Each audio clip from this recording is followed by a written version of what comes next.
இந்தியாவின் முன்னணி விமான நிறுவனமான இண்டிகோ மிக பெரும் நெருக்கடியை எதிர்கொண்டிருக்கிறது. தொடர்ந்து 5 நாட்களாக தினமும் அதன் நூற்றுக்கணக்கான விமான சேவை ரத்து செய்யப்படுகிறது. பயணிகளின் கொந்தளிப்பால் விமான நிலையங்களில் பெரும் குழப்பம் நீடித்து வருகிறது. இண்டிகோவின் சிக்கலுக்கு என்ன காரணம் என்பதை எக்ஸ்பிளைன்ஸ் பகுதியில் பார்க்கலாம்.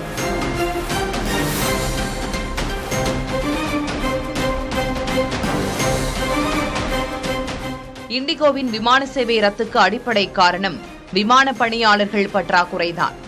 இதனால் தான் நூற்றுக்கணக்கான விமானங்களை திட்டமிட்டபடி இயக்க முடியாமல் ரத்து செய்யவோ பல மணி நேரம் தாமதப்படுத்தவோ வேண்டிய கட்டாயம் ஏற்பட்டுள்ளது.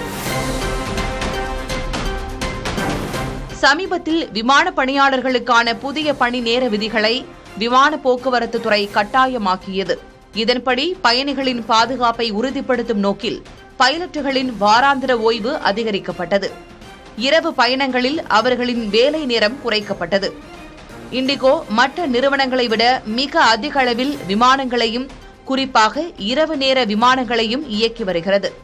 புதிய விதிகளின்படி பைலட்டுகளின் வேலை நேரம் குறைக்கப்பட்டதால் ஏற்கனவே திட்டமிடப்பட்ட பயணங்களுக்கு போதுமான பைலட்டுகளை பயன்படுத்த முடியாத நிலை ஏற்பட்டுள்ளது.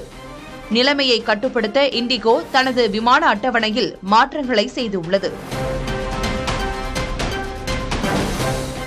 இண்டிகோ சேவை ரத்தால் நாடு முழுவதும் விமான நிலையங்களில் பெரும் குழப்பம் ஏற்பட்டிருக்கிறது. பயணிகள் பெரும் அதிருப்தியை வெளிப்படுத்தி வருகின்றனர். விமான போக்குவரத்து துறை இண்டிகோ மீது விசாரணையை தொடங்கியுள்ளது. இந்த பிரச்சனையால் இண்டிகோவின் பங்குகளும் கடும் சரிவை சந்தித்துள்ளன.